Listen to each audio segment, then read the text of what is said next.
ആ കുട്ടികൾ ഇപ്പോൾ കഴിയുന്നത് അവരുടെ ബന്ധുക്കളുടെ വീട്ടിലാണ്. അതായത് ഇപ്പോൾ നിലവിലുള്ളത് ചിതലിയിലുള്ള ബന്ധുക്കളുടെ വീട്ടിലാണ്. അതായത് ആ കുട്ടികളുടെ അമ്മയുടെ അച്ഛൻ്റെയും അമ്മയുടെയും കൂടെയാണ്, വൃദ്ധമാതാക്കളുടെ കൂടെയാണ്, അവരുടെ മുത്തച്ഛൻ്റെയും മുത്തശ്ശിയുടെയും കൂടെയാണ് ഇപ്പോൾ താമസിക്കുന്നത്. അപ്പോൾ ആ മുത്തശ്ശനുമായി നമ്മൾ സംസാരിച്ചപ്പോൾ അദ്ദേഹം പറഞ്ഞൊരു കാര്യമുണ്ട്: ഞങ്ങൾക്ക് വയസ്സായി, ഇനി എത്ര കാലം ഇങ്ങനെ ഇവരെ നോക്കാൻ കഴിയുമെന്നറിയില്ല.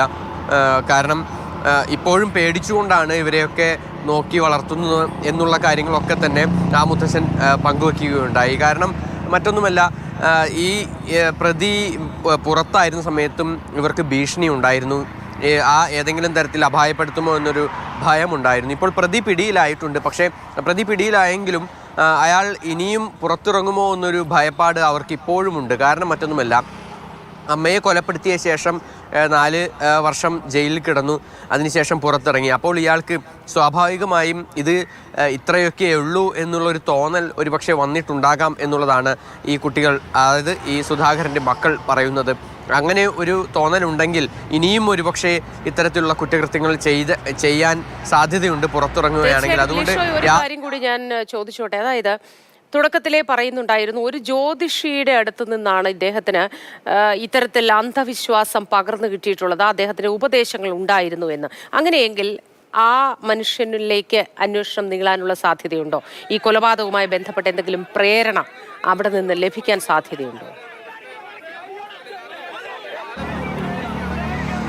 അതായത് ഈ സംഭവം നടന്നിട്ടുള്ളത്, ഈ പറയുന്ന ഈ ജ്യോതിഷവും മറ്റു കാര്യങ്ങളും ഒക്കെ നടന്നിട്ടുള്ളത് വർഷങ്ങൾക്ക് മുൻപേ ഉള്ള ഒരു കാര്യമാണ്. അതായത് ഈ സുധാകരൻ്റെ ഭാര്യയെ കൊലപ്പെടുത്തുന്നതിന് മുൻപാണ് ഈ പ്രതിയായ ചെന്താമരയുടെ ഭാര്യയുമായി വേർപിരിഞ്ഞ ശേഷം, ഭാര്യ ഇയാളിൽ നിന്ന് പിണങ്ങിപ്പോയ ശേഷം ആ ഒരു സമയത്തൊക്കെയാണ് ഈ കാര്യങ്ങളൊക്കെ നടന്നിട്ടുള്ളത്. അതായത് വർഷങ്ങൾക്ക് മുമ്പ് 2019 മുൻപ് നടന്ന കാര്യമാണ്.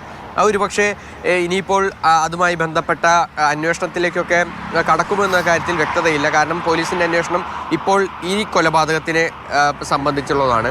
അപ്പോൾ ഒരുപക്ഷെ ഇനിയിപ്പോൾ അതിൻ്റെ പ്രേരണാകുറ്റവും അതും മറ്റു കാര്യങ്ങളൊക്കെ ആ തലത്തിലേക്ക് അന്വേഷണം നീളുമോ എന്നുള്ള കാര്യത്തിൽ ഉദ്യോഗസ്ഥർ ഇപ്പോൾ പറയുന്നില്ല. പക്ഷേ ഒരുപക്ഷെ അതും നീണ്ടുപോയേക്കാം. പക്ഷേ അതിൽ ഒരു പ്രധാനപ്പെട്ട കാര്യമെന്ന് പറയുന്നത്, ഇയാൾക്ക് നമ്മൾ ആ ദൃശ്യങ്ങളിലൊക്കെ കാണുന്ന പോലെ യാതൊരു വിധത്തിലും ഒരു കൂസലും ഇല്ലാത്ത രീതിക്കാണ് ഇയാൾ ഇപ്പോഴും പെരുമാറുന്നത്.